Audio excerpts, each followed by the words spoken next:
Hey guys, Shane with Now That I'm Older. Check out Rogue Intel Prime with Duff and Chris.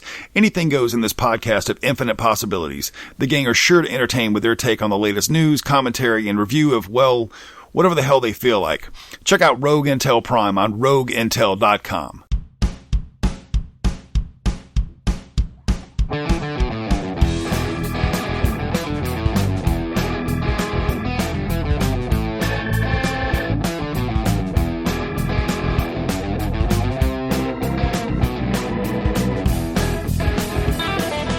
The light. It's always been there. It'll guide you to the Powerful Nerdcast. Hello, my friends. Welcome to the New Year's edition of Powerful Nerdcast. 2015 is going to be done in about 24 hours, and we're finally going to move into the next year, and I'm really excited. But today we're going to reflect on 2015 and all of the crazy things which have been going on over the last couple months. I am not alone this week. I am joined by Christian. Hello, Internet. That's right. We actually have video this week, unless we screw up somehow later in the editing process, and this ends up just being audio, but we're just going to wing it from here. But we have a lot of cool things we want to talk about today. We have the brand new Deadpool trailer, which just came out last week on Christmas, which was pretty freaking amazing. We have the Berserk anime series, which is going to be returning. People are still talking about it. This is still fresh. We got a brand new trailer for that just yesterday. And then just we want to talk a little bit about some of our favorite moments from 2015. Not to mention, we also have the epic return of awkward Imer readings. That's right. We're going to end 2015 as awkward as humanly possible because that's what we do here on the Powerful Nerdcast. So,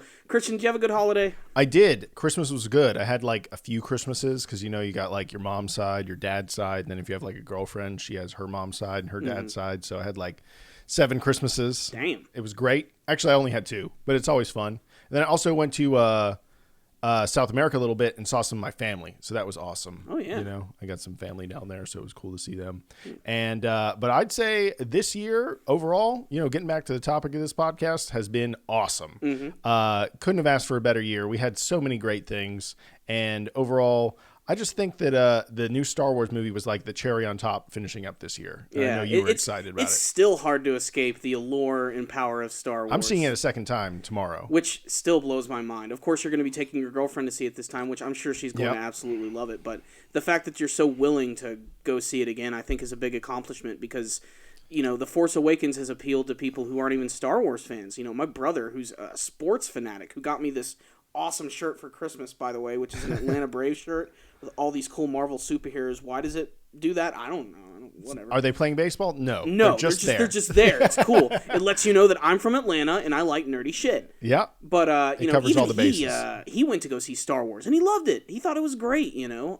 Wasn't even a big fan of the old movies. And he grew up with me and I watched them all the damn time. So that shows, you know, that he had to... It, like, rubbed off on him. Yeah, a little bit. Yeah, well, I also think that this movie, the hype of it, how could you escape the suckingness of this hype? It was like everywhere, you know, pulling you in. Even when I was in South America in early December, posters everywhere, like every bus stop, everywhere, you know, was like The Force Awakens. And it still hasn't even opened in China yet. Which, when it does, dude, oh man. I also heard that the Chinese are not as familiar with it as we are, but there's just a lot of people there, so even if just some of them I think the main reason is because when the original Star Wars films came out, like, there was like a rule, like in China, like some sort of ban against American films, or certain American films, and they didn't get it until, I think, maybe the mid-80s. Yeah, they were weird on censorship. I'm sure their censorship is so cultural, and in some ways we don't know about their culture, so, like, we don't understand why they censor certain things. Yeah. Well, they also don't like anything. There probably used to be a little bit like North Korea. Like, they don't like anything that looks like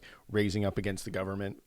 They're very weird about that. Yeah, and you can understand that. The whole, you know, premise of Star Wars, the original trilogy in Force Awakens, is about a rebellion or a resistance group going up against a massive, evil, tyrannical regime. Yes, you know, Luke Skywalker was a radicalized terrorist that blew up a government facility.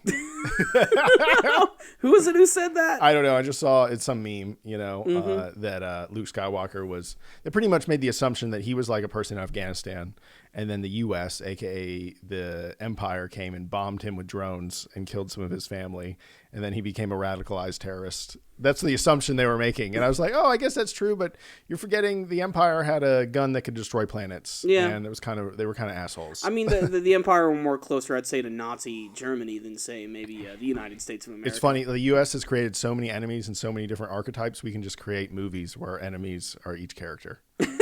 You know, That's kind of funny. It's not exactly black and white. But one of the things I wanted to discuss was that Deadpool trailer that came out last week. Oh, dude. Red Band trailer on Christmas. Isn't that kind of funny? It was. Here's the most inappropriate thing we could release on Christmas. And saying Red Band kind of goes with Christmas themes because it's red. Yeah. And they definitely took advantage of the holiday. It looks like they may have recorded like dialogue specific for that trailer. Oh, yeah. Just to let you know that this is going to be like for Christmas and everything. Because it just, the trailer opened up with Deadpool like in that, I think he was in a cab.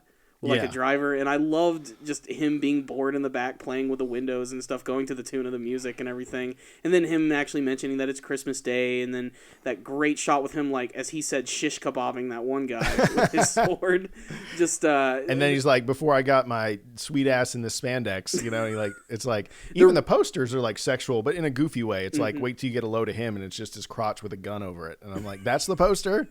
Wait till you get a load of him. They're taking some big, bold chances with this movie, but I'm really glad that they're finally doing that. Because aside from, I'd say, maybe Jessica Jones, which is probably the most racy Marvel thing, this one's going to be it. Like, this is it right here. The violence is so over the top. The Red Band trailer really lived up to its title.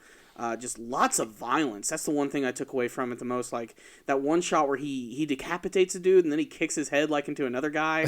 Like it's playful, but it's also just super gory and violent, and yet it still all ties into the Marvel universe with characters like Colossus and Negasonic Teenage Warhead, who's not exactly a household name, but this is a character who's only existed for a little over a decade. But speaking of Colossus, damn, does he look awesome. He does look good, and man, I think they're finally like brave enough to make him look like they look in the comics. It's like it's taken.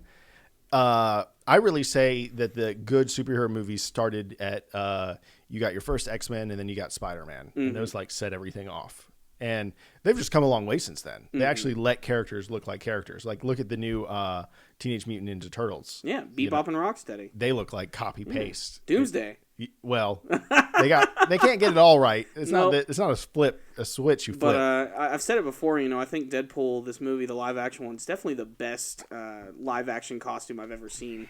Mostly because of those eyes. It's just they're white and they're surprisingly expressive. Just the way that they actually like animate his face and make it move around, and that just combined with Ryan Reynolds' ridiculous voice acting just makes him a really like impressive looking visual character. That they had to, because Deadpool with the mask on is almost not so much personality wise, but that's a character, and then Deadpool with the mask off is a character. Yeah. So you had to have both characters. And I think that's a balance I hope they're going to be able to find, because even in the comics, you know, he takes his mask off all the time and everything. Because he doesn't care. He's just an ugly dude. Yeah, he doesn't really give a shit the way he looks. Really, at the end of the day, he's just happy to be this like superpowered mutant. Yeah. You know, I kind of hope, you know, obviously the first half of the film, it's going to be like Ryan Reynolds before the, you know, becoming Deadpool. We're going to see a lot of normal Ryan Reynolds. I hope after that, though, after the fact we see the scarred version of him, he does keep the mask on a lot, though. I really want that to happen. Well, it is the first movie, man. Might not get the costume to like the last 30 minutes, you know, unfortunately. That's always been one of my biggest pet peeves in superhero films is superheroes not keeping their fucking shit on. Like that final battle in with the Venom? Avengers. Oh, or Venom Spider-Man. Or any Spider-Man movie. Not just the Sam Raimi ones, even the newer ones.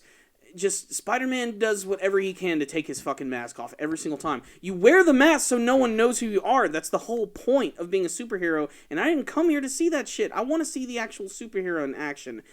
The like last even battle... seeing brunette white guy is still kills the illusion of Spider-Man. Yeah, like it sort of takes me out of it. You know, the guy with the mask on. Yeah, I mean, from the neck down, whatever. Costume looks great, but I want to see that fucking mask on, and I want to literally be like I'm reading a comic on the big screen.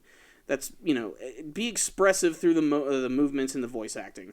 In the Avengers movie, Captain America always takes his freaking helmet off. It bothers me so much. I actually don't mind Captain America, because that actor has kind of defined that character, so now it's sort of okay. And pretty much everybody knows who Captain America is, so there's really no need for the whole secret identity thing, but, like, just keep it on, please. Does Ant-Man have a mask? He does, and for the most part, he kept it on during the action scenes. Except the scene where he meets Falcon. Well, he lifts it up for a little bit, and then he puts it back down. Oh, does he? I thought he takes it off and talks to him and then puts it back on. No, he just lifts it up? Yeah. Okay. For the most part, Ant-Man kept his costume on 90% of the time, which is really good. Nice change of pace. Absolutely. You know, there's certain characters, obviously, you don't have to worry about that. Like with the Hulk, once he's transformed, there he is. He's good to go. Yeah. But then again, Batman never takes the mask off, because that's a big Batman rarely thing. Yeah, like in the movies, and then that's actually, now you say that is actually a good thing for those Batman movies. If he ever does take it off, it's usually just during Bruce Wayne scenes, or maybe like something. Or at when the Superman's very, ripping very it end. off in a dream sequence, Exactly. and magically his eyeshadow disappears. That's always been a thing, man. Back I in know. In Batman Returns, that's something that I even noticed when I was a kid. There's that final scene at the end of the film where Batman... he dances with the devil at the pale with the pale moonlight. That would be the Joker one. That's the one from 1989. Yeah. I'm talking about the one with the Penguin and Catwoman. At the very end of the film, there's a scene where Michael Keaton playing Batman is talking to Catwoman, trying to calm her down, like, "Hey, don't fucking kill me and Christopher Walken. That's not what you want to do right now." And he takes off his mask, and clearly before you can see they got the black eyeshadow there, yeah. and then as soon as it's gone, it's just gone. So I don't know, like. I guess they have to do that though. They can't make the mask get that close to the eye. It wouldn't work. Around. It won't work. Won't work. But still, that's the thing. They sort of got around that with Deadpool. They're just like, how are we gonna do this? Because can you imagine like Ryan Reynolds in the costume without the white, just seeing his eyes? Like how strange that kind of would have looked. We would have looked like Deathside or whatever the other guy's name is. Deathstroke. Deathstroke. He would have looked a lot more like Deathstroke. That's kind of part of his thing. Is it, like I said, him with the mask on is his own character. Not so much personality wise, but like that's a recognizable thing. You know, And just like it was a really bold decision to do that. yeah. CGI is pretty good now. CGI as an assistant is pretty good. It doesn't look great if you make the whole world CGI, but like as an assistant, like just animating it, just his little eyeballs, it looks fine. You know, for the most part. And also he stops and turns to the camera and kind of talks. Exactly. You don't see it whoa during action scenes. You know, it's more just the look, I guess. Also, I'm just excited to see the pacing of the film. I get the style, I get the attitude, but I really want to see the film, and I hope they get to the action quickly, and there's like, you know, an action scene every 10, 15, 20 minutes, you know? Like Again, we've been spoiled by Force Awakens. Yes. Which the pacing on that film was perfect. Like just a lot of people disagree. A lot of people said slow. A lot of people said slow. I don't get that at all. Like every 10 to 15 minutes there's some sort of amazing event going down. I just think General Leia acting sucked, but besides that, I really was happy with Carrie it. Fisher. Probably the weakest actor in the movie, unfortunately. Yeah, but still, I still think she did a serviceable job, and she had a very small role, so she wasn't there all the time. No, she just sat there and got affected as people. And I mean, the first time I saw that movie at midnight, like we weren't even like listening to the words. We were just oh, this is happening right now. Like it still feels kind of surreal because it's strange. I've seen the movie a couple of times, and it feels like it's been out for over a year. It's only been a week and a half. Well, you know how good we are at digesting content, you know, and every article on the internet has been the 10 Force Awakens questions you must ask yourself, you know, or the internet is just had a field day with Star Wars: The Force Awakens. Yeah, so I mean, like, there's just a lot of content all over the place now for Star Wars. If you haven't seen it yet, I don't know how you haven't been spoiled in some ways. That's why I feel bad for all those people in China, like how they're having to avoid all these spoilers and TV spots and everything because it's all there. Yeah, it's easy to find. Nowadays. I mean, you go to Google, you type in Kylo Ren, you better be fucking careful because you're going to learn exactly who he is as soon as you hit search. Yeah. Like, it's going to pop up his name, his real last name. If you go to lineage. Wikipedia, like the first like couple sentences, boom, you know, they let you know exactly who this character is. So it's definitely hard to avoid spoilers at this point. Yeah, so, but also in 2015, it was an awesome year, but looking forward in 2016, I think I'm also pretty excited as well, because we do have the new Berserk, which got a trailer, which was amazing, and in some ways playing it very safe. We'll discuss that, and in other ways pissing a lot of people off. Yeah. But overall, new Berserk, I'm happy. As a fan of the series, I'm excited. I mean, obviously it's new Berserk, but it's also Berserk we haven't seen before. You know, Black Swordsman stuff, Guts, you know, killing demons and moving on to the other parts of the manga, hopefully. No, it's gonna happen. They're getting away from they're like, now it's this character, a dude with one eye, a big ass sword. It's called the Dragon Slayer. He just goes around wasting dudes. Like, what part of the story do you think they're going to adapt, or like, what would you like to see? Well, I'm excited to see if they go to the Lost Children arc, because that's a real dark, like a weird place to start if you're trying to get in Berserk. A lot of people say that they should skip that. A lot of people always felt that arc was kind of fillerish, like it doesn't really serve a purpose. I think it serves... It's just Guts saving a kid. It's basically Guts saving a kid, but it also is like an excuse to introduce that organization, the Iron Chain Holy Knights. Okay. So like it brings them into the picture as well. But they got in at the very end. Yeah, they do kind of show up more towards the end of it. Really, it is just like you said, just Guts just completely annihilating this group of like fairies, and then their leader, who is I think her name's Rosine. Yeah, she's the big like green. She's the first monster that Genos fights. You know. Yeah, basically, yeah. That's exactly what it is. Except she's a moth. You know. But I mean, I'd like to. You know, if it were up to me, I'd want to see everything. You know, obviously. Why not? Because I think all of Berserk, for the most part, is pretty good. I still actually haven't even caught up with the manga completely. I'm almost there. I think the last thing I read, it was like a month and a half ago, maybe. It involved the character, that apostle character. His name is Rakshas. He's the he looks like a shadow wearing a mask. Yeah. He's a very strange bad guy and also very. I think that was the last thing I read. But I'd like them to get all the way up to that point. There's still a part of the story though that they've never ever told in anime form, which they kind of almost got to in the original series. You know how it opens up with Guts killing the big snake baron, the big like snake demon and everything? Yes. There's a whole other story arc that begins at the very beginning of the manga of him actually trying to find the Crimson Behelit, the egg. Yeah. And he gets it, I think, from this other character who's also an apostle. Okay. And that's also, he sees the God Hand again. They even appear. And there was like another small like couple chapters before they get into the whole Golden Age stuff. So it's almost like they double dip on the God Hand right from the start. A little bit, yeah, which is strange when you're reading the manga version strictly, because it certainly gives away that Griffith is going to end up turning into some sort of weird, freaky creature, and that he belongs to this organization of like dimensional traveling like demons, super demons. Yeah, like super well, the demons. Strongest level of demon that we've seen. Yeah, and what's interesting too is a lot of people.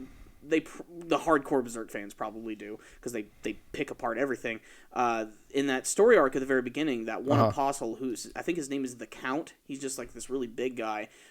He's a demon that you see during the apocalypse. Okay. Multiple times, and he's eating a lot of the soldiers. So they sort of like call back to that multiple times. Okay.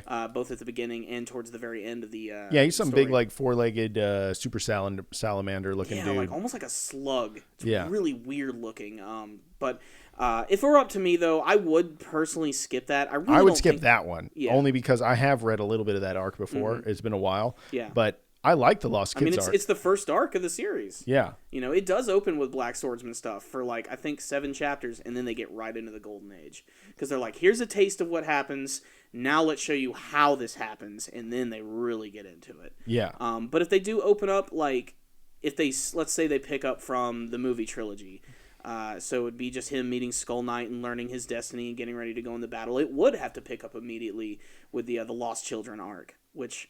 If they do that, maybe do a super condensed version, because there's a lot of elements to that arc which are just frankly ridiculous. Not to mention, right after that, there's just so many other crazy things going on. All the new characters get introduced, like Farnese and Serpico. And then, of course, you have what I think is probably the best first really good villains of the group. There's that one guy who's that super hardcore priest. I think his name is Mozgus.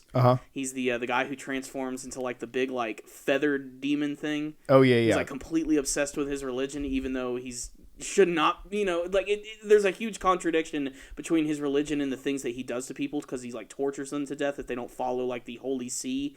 Then he has his group of torturers, and he battles against Guts, and that's all just like an appetizer to building up to the next big event of the series where Griffith actually returns. So I don't know how they're going to do it. If they're going to do movie format, I'd like to do anime. The only reason I'd like them to do an anime story is just so they'd have time. They'd have time to tell the story. Yeah, that's true, because, man, each one of these arcs could be a season. They could. Yeah. Big time. So you do the Lost Kids, then you got the guy that, the big feathered guy, and then you got Griffith coming back, and then it kind of really picks up. Yeah. And then it hits its stride. Yeah. Then you got Berserker armor. Yeah. Then you got the big the king, who's a part of that one. When did they go to kingdom. that place with the trolls? When does that happen? That's sort of, I think, in between the Berserker armor. And Griffith. And Griffith. So Griffith come back. Because the troll things, and then the Berserker armor happens.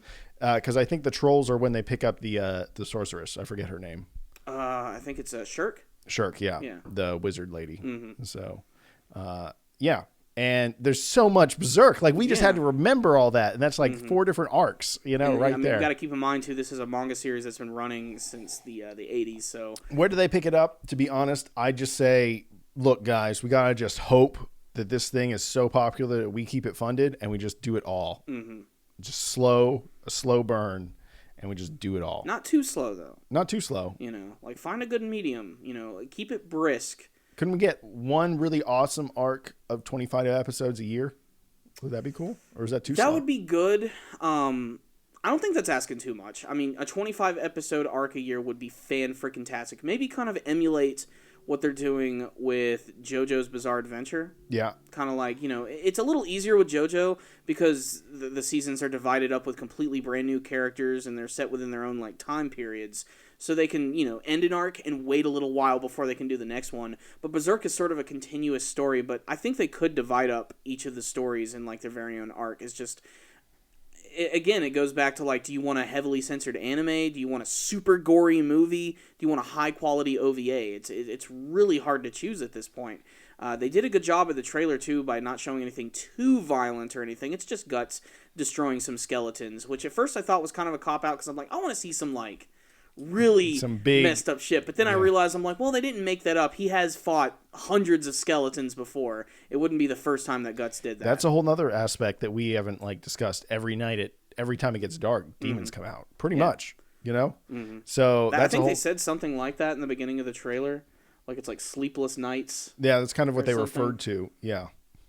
Like, I'm looking at the trailer right now. It opens up with the brand, sleepless nights shall begin.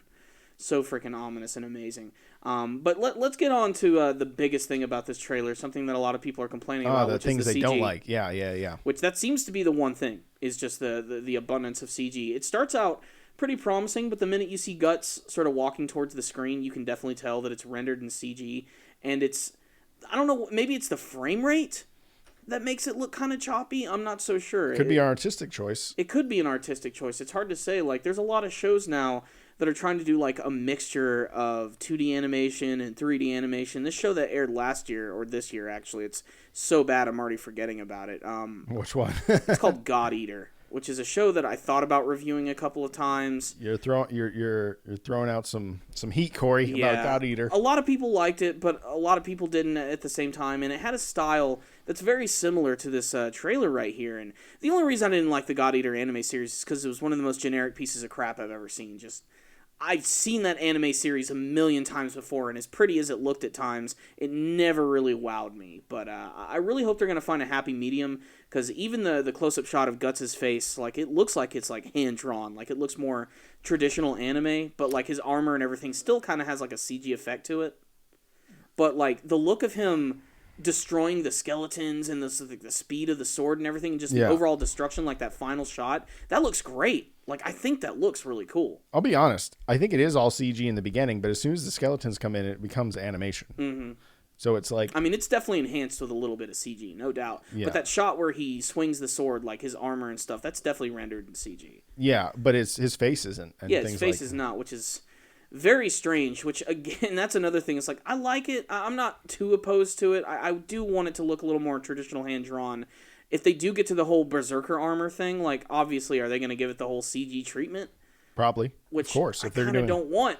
I kind of want a really awesome hand-drawn kind of look to something like that, because seeing the Berserker armor in anime form for the first time is going to be a huge deal if they actually do get to that. And really, at the end of the day, that's what I want to see the most. I want to see that moment where he gets that armor for the first time, slices through a wall, killing a demon all at the same time, and then just fights against that one dragon dude by just slamming right into him. Just yeah. Oh, I love that fight so much. And there are better fights probably in the manga series. That moment always sticks out to me. Yeah, the next few fights he has are very different. Just because Guts had a bunch of fight dudes with swords fights, like that's almost how he says hello now.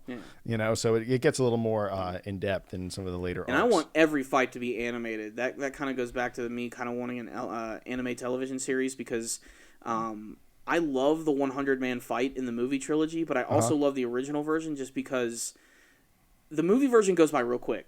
Like, it's like a 5-minute scene, that's done. The anime is like a whole episode of just Guts killing people, and there's also that scene where the dude calls in his brother, who has, like, the giant flail, who's just, like, absolutely gigantic. They cut that out from the movie version. Like, it's not in there at all. They don't even hint to the fact that guy exists, and I was really sort of hoping... Right. Yeah, I was really sort of hoping that they would include that, but they didn't. Wait, didn't they have that in the They did movies? Oh, okay. Maybe you're right. I'd have to look that up. It's crazy. I'm pretty damn sure it's not in there. I mean, I own the movies. I've seen them a couple times. But yeah, I want every single thing to be animated. There were a few Apostle characters who weren't even appearing in the movie versions. But still, I'm ready for this show. I'm ready for a hardcore hero who's not like the same old power friendship bullshit that we've been seeing like for so long. And it's coming in 2016, which might be one of the biggest years for anime ever. There's just so many great possibilities. Gurren Lagann might be returning. They are keeping that so secret. It's either returning or it's some sort of tease for a shitty pachinko game. I'm not really sure because it's all owned by Konami and everything. It's kind of strange. But Konami had a hand in the original Gurren Lagann anime too, so that's what's kind of keeping people hopeful. JoJo, Dragon Ball Super, the actual brand new stuff is going to be beginning. Assassination Classroom, not to mention a few other surprises. Attack on Titan season fucking 2. Yeah. I wonder how far they're going to get in that. How spoiled are you? Not at all.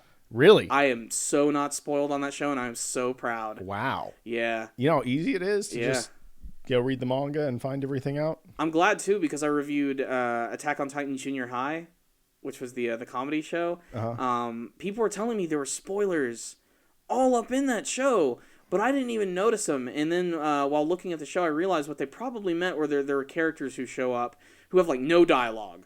Usually just standing around or sitting in the background, or they focus on them for a second. Yeah. And they look like very distinctive character designs, but characters I've never seen before. Oh, okay. So they're probably going to be people who show up eventually in the next season. If you ask me, that's not really spoiling. That's just hinting. Not really. I probably won't even remember them when I probably won't put 2 and 2 together. I was more focused on the ridiculous comedy of that show. Yeah, I'm ready for season 2, man. It's been so hard not to want to read the manga version, but difference with One Punch Man, as soon as I got done watching that anime, I immediately started reading that manga. Oh, really? Which is amazing. Almost caught up.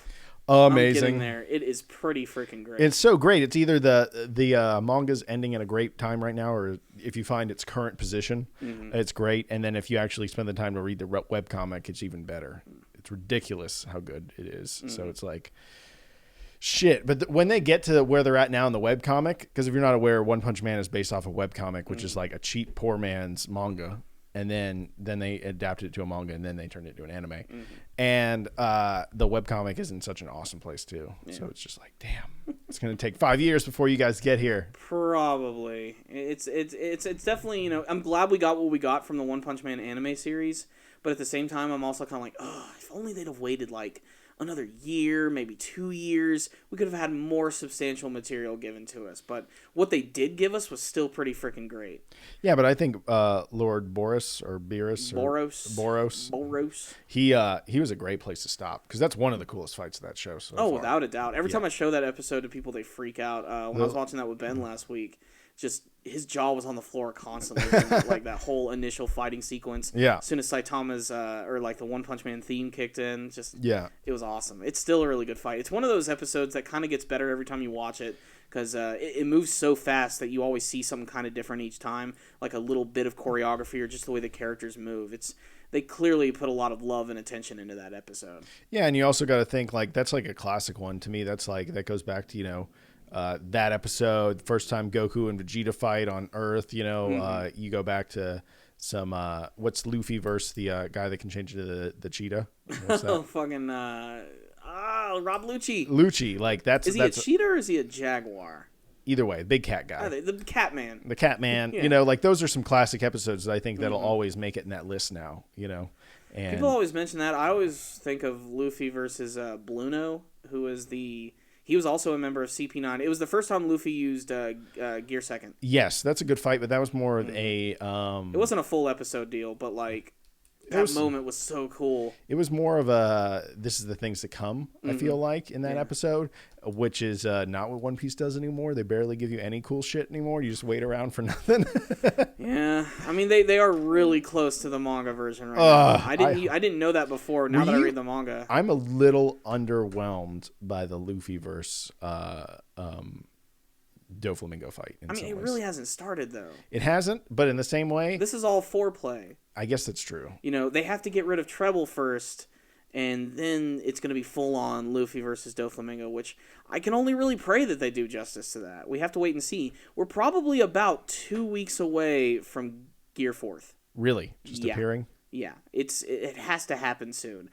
But I mean, One Piece can take a scene, like a couple panels from a manga chapter, and they can make that a whole damn episode. Oh yeah, they can. So it's like it's really hard to say, especially whenever there's a scene in the manga where there's like side characters who are reacting to things. That's the animators have to see that and they're like, oh shit, perfect. This is exactly what we needed. We can use this and extend it out for another whole episode. I mean, the announcer became a huge character. Dude, that's going to be a whole episode as that announcer. Yeah, that whole episode where he inspires everyone towards the end. At least half an episode. Yeah. Of just all that shit. Because not only do we need to hear him, but we need to get the reactions from every character in Dressrosa. And there are a fucking lot of them. A lot of them. Not just the Straw Hats, all the citizens, everyone.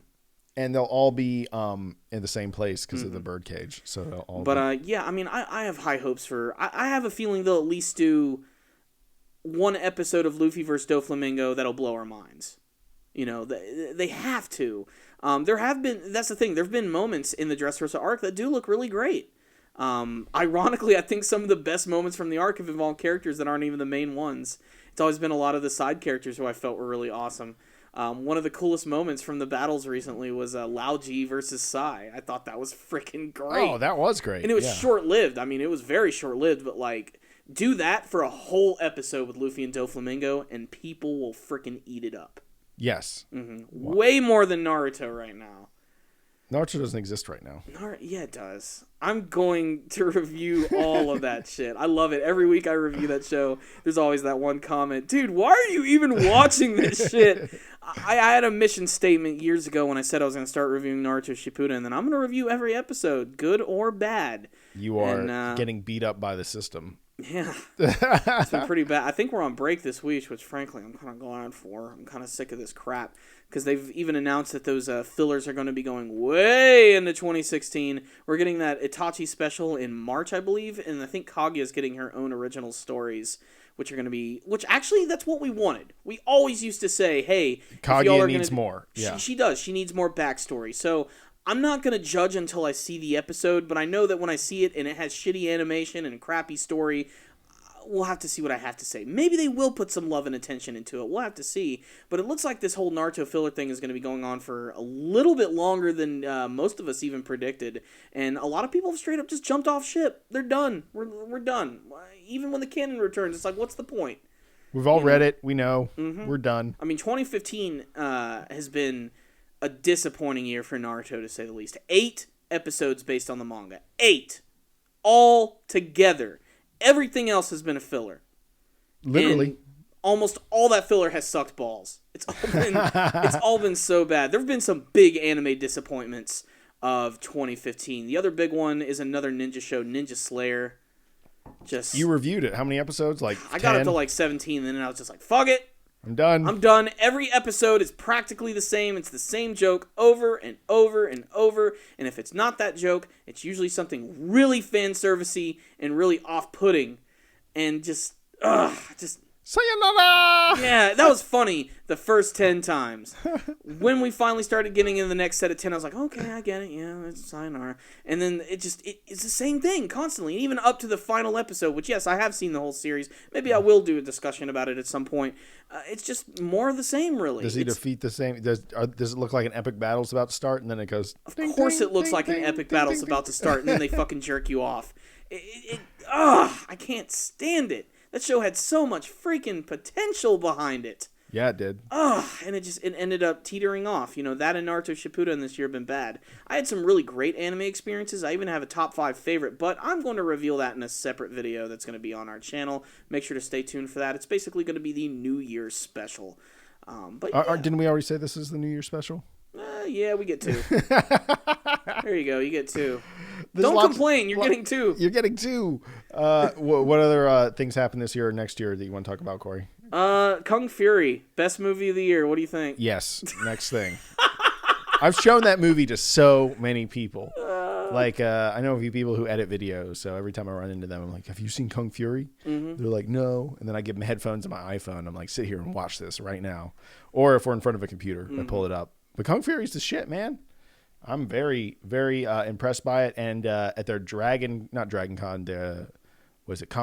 in San Francisco? Yeah. At their Comic-Con panel, they had a thing saying that they want to do a feature film.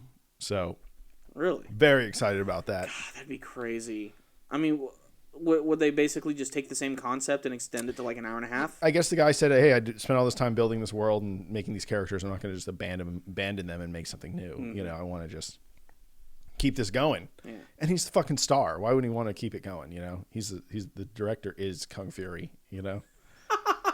That's so crazy when you say it like that. Yeah, the creator. You know, he looks so much like Ryu from Street Fighter. They might as well just make Kung Fury like either a character or like an alternate costume for Ryu. I think that would be like the craziest, most amazing thing possible. They make that or since he's so violent, make him a Mortal Kombat character. Yeah, make him like rip the heads off of people. Mortal Kombat's killing it with their extra characters. I always find like who did they add this year, or who have they added that is not a Mortal Kombat character? Jason, Predator. Alien. Jason, Predator. They got Alien coming out next year, early next year. Leatherface. Yeah. Which, God, they might as well make a horror-themed fighting game, which I think would be pretty freaking awesome. That would be. But they pretty much are. Yeah. Already. Yeah. Is that it? Is that all the characters? No Sonic or Mario? No Sonic or Mario. Not yet. Not yet. Eventually, we'll be able to rip off Sonic's head. Oh, my God. It's like that meme we saw today with Sonic having red Kirby? eyes. Yeah. That was creepy. Describe that to the audio listeners. There's Good luck. No freaking way. It's just, I can't even, no, I'm not even going to try. Not even going to try. No. Do you want to do Awkward Imgur? Yeah, let's go ahead and do this awkward because we have a lot of pictures to go through today. Okay. So I'm going to go ahead and open those up. And then highlight them all, open them. Tell me the first one you got. We haven't done Awkward Imgur. Okay, yeah. So what Awkward Imgur is I just pick up a whole bunch of ridiculous pictures on the internet and see how Corey reacts to them. And sometimes he does it to me, and sometimes we both just contribute and see who can freak each other out. Yeah, that's basically it. Let me see. Some of the stuff is just cool shit I find on the internet. Okay. Well, let's go ahead and start from the beginning. Which one is it? It appears to be Kylo Ren. Yes. But or also Adam Driver. It's Adam Driver. Was he a Marine? Yeah, he was. I found this on the internet. That's not just a kid who looks just like him. Unless this is a joke. Wow, that's crazy. So he's got really big friggin' ears. Yeah, I know. You'll never unsee that now. Yeah, I know. That's gonna be strange. Wow. Adam Driver, like, what else has Adam Driver been in? He was in this movie with one of those guys from Horrible Bosses. It was just this crappy kind of like, let's make a real life family going through the holidays, and everyone's getting a divorce, and it's all sad, and he's like the fuck up son that comes back and, is dating some hot older rich woman, and everyone's like giving him shit for that, but like everyone else is going through a divorce or their marriage sucks. And it's just this sad, shitty modern family sort of movie, and he's the punk son that never really grew up. And I saw him in that, and I saw him in that like 15 days after I saw Star Wars, and I was like, fuck, like this is gonna fuck up Kylo Ren forever for me. I think he's also on Girls is a show I've heard about. It's I don't know what it is though. It's just a narcissistic bullshit show. But yeah, I mean, I guess that shows his acting chops. Military training, that's really interesting. The fact that a Marine is fucking Kylo Ren, that's actually kind of cool. Yeah. But yeah, there we go. I did not know that. That's a pretty interesting fun fact. All right, the next one. Awkward seal. Appears to be some sort of seal, yeah. It says, 10-year-old brother, I will have one spaghetti cake. Me, he would like the lasagna. What the hell? He's saying he saw the lasagna and calls it a spaghetti cake. Because it's like the same concept. Maybe you guys can explain to me what the hell. I'm not getting that one. Okay. Damn it. This is a very Star Warsy one. You will use the Force. It doesn't work that way. I love that though. It's kind of like a reference to. It's funny that it's Harrison Ford saying that. Now that I'm thinking about it. Because like back in the day, whenever Harrison Ford went to Comic-Cons or like big events where they talked about Star Wars, people would ask him these like really asinine questions, like how come the blah blah blah blah blah doesn't work on the Millennium Falcon when this does this? And Harrison Ford would usually like it's the Force, man. It's the Force. It's just the Force. That's the end of the question. Who gives a shit? That's the real answer. Yeah. That's a pretty classic line from that movie. Finn, you're ridiculous. Okay. Whoa. It appears to be a dog hanging out in a group of beavers. It's otters. Are those otters? Yeah, I think they're otters. Oh my god. Oh yeah, they are. Yeah. Yeah. The only reason I say that is because I'm reminded of the South Park episode. Yeah. This isn't the dog park. This is the most important thing I've seen. All right, that's a little ridiculous. What the hell? What is with your sea creatures thing this week? Okay. I guess that's another otter. It's an otter holding some parts. Some pipes, and it says runs on ramen necessary. He needs those parts for his spaceship. He's going to outer space. Oh my god, this is how we're ending 2015. Outer space. All right, next one. Tilt-shifted photo of a space shuttle Endeavor. So this is an effect where everything looks like a toy. If you ever look up tilt-shifted images, it is this like toy look, but you see this rocket ship like bursting through the clouds. It doesn't even look real. I know, but it looks like the tilt-shift effect is very interesting. Wow, that's strange. So if it's not on the screen, look up tilt-shifted photo of space shuttle Endeavor. That is weird. This is cool. I want to make it my phone background. I like that. Okay, now it looks like we have a tweet from Funny Pokemon. It says, Drake, the type of trainer to use his Master Ball on a Magikarp and say, "You're legendary to me."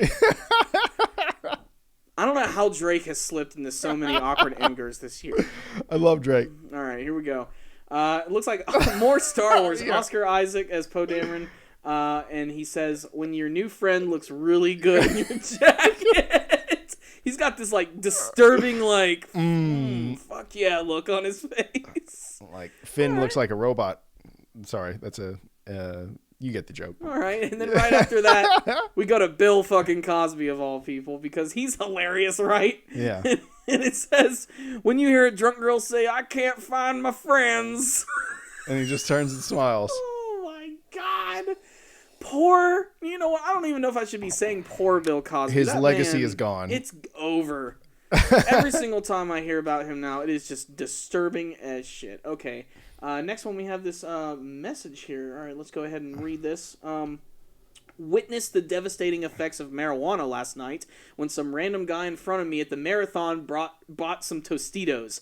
He looked down at the Tostitos he had just purchased and a frown appeared on his face. He then looked up at me with his glazed red eyes and said, "Aw, fuck, man, I wanted Doritos." Maybe marijuana shouldn't be legalized everywhere. Jesus Christ. I just thought that's a funny... I wanted Doritos, man! I can imagine that shit. Okay. Find the panda. Oh my god. I found it. Okay, so this is kind of like a Where's Waldo, but with a panda. And since pandas are black and white, it's hidden within the stormtroopers. Within this... Oh my gosh. This is... I'm just like scouring. I'm just going from top to bottom. Well, you probably passed it 5 times. Probably. Oh man, is it just like standing? Oh, there it is. Yeah. That's definitely one of those things. Like, it is actually surprisingly hidden well, just because of the colors and the fact that, I don't know, they're all just standing side by side. So try and look for that. That's pretty damn funny. I like that. They just put the TIE fighter pilot right in the middle to throw you off. That's great. Let me see what's next here. It's not moving for some reason, so I'm going to go old school with it. It should be an anime one. It is an anime one. Let's see. Longer hair equals to more power. Okay. Wow, that's true. Saitama has completely went reversed on that. Yeah. So it says Goku, that looks like Yusuke Urameshi from Yu Yu Hakusho in the top right. Then you have Ichigo Kurosaki in the bottom left. And then you have, I think that's gone? That's gone, yeah. When he goes all crazy and shit? Yeah, his hair is ridiculous long. Wow, that is funny. All those characters do have, like, super long hair when they get powerful. That is ridiculous. Of course, Saitama. Fucking Saitama. Okay. That expression right there, just that image of Saitama, is that the one from the Battle of Boros? Yes. Yeah, it looks just like the one from the episode. I see that picture all over the place now. It's become like a meme. It has. It's the perfect sort of, like, reaction face. And then last... but certainly not least, this is the last awkward Imgur of 2015. Let's see what it has to say. 2015, the guy's name is Jonathan Booth. He's leaving a comment in the class yearbook of what the year so this was is Jonathan Booth. There's a picture of him, and he left this quote, which reads, "High school is easy. It's like riding a bike, and the bike is on fire, and the ground is on fire, and everything's on fire because you're in hell." they put that in the yearbook? I don't know. That's fantastic. Well, there it is, ladies and gentlemen. Boom. Because you're in hell. Man, I never imagined that we would get this podcast off the ground. I never imagined that we would make it to 43 episodes, and I never imagined that we're going to continue to do another episode next week. Woo, yeah. But you guys have made it possible. You guys have been watching and listening and downloading the show. So we want to hear more from you guys, though. We want some more topic ideas going into 2016 because we're going to go through sort of like a transformative year. We have a lot of big things going down. Obviously outside of YouTube and everything, and this podcast, we have some brand new work coming in, which is going to be really ambitious for us, and we're going to try to sort of take that energy and fuel that into our Super Commie stuff as well.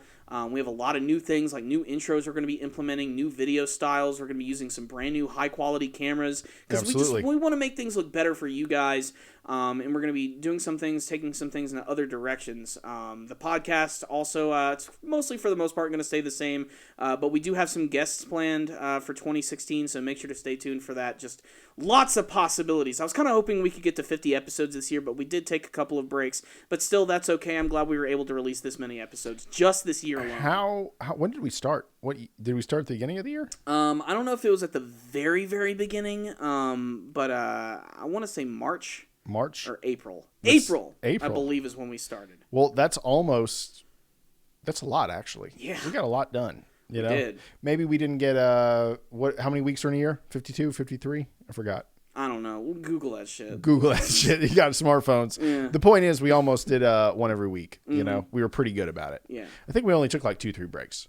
But honestly, you guys, what was your favorite part of 2015? We'd love to hear something in the comments below. And what was like your favorite part of this podcast this year? And if you have any suggestions or input on our podcast, we always love hearing it. And we read it. I mean, we may never do it, even if it's a great idea. But damn it, we read it.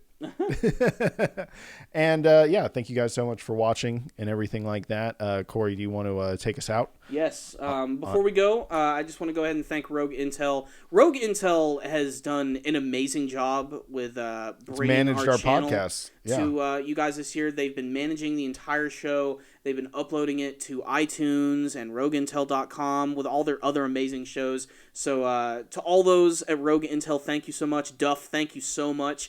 You've really turned the show around and really put a fire under our feet and tried to make this the best show possible. And before I wrap up everything else, again, thank you, Rogue Intel. Thank you again for letting us be us, allowing us to speak our minds and do our show the way that we want to. Make sure to check out the other shows at RogueIntel.com. If you guys would like to help keep the network going, make sure to head over to RogueIntel.com/Amazon for all of your shopping needs. If you have any last-minute gifts you want to get for New Year's, or if you want to buy some really explosive fireworks, I'm not sure if they sell those on Amazon. I don't think they do. But make sure to do all your shopping there. Remember, it won't cost you any extra, and all of your proceeds are going to go towards Rogue Intel, the network, and all of the other shows. So you guys are keeping the tires greased. Thank you so much. Yeah, you guys, thank you so much for listening. It was a good year, and I appreciate everyone listening, and I think next year will be even better.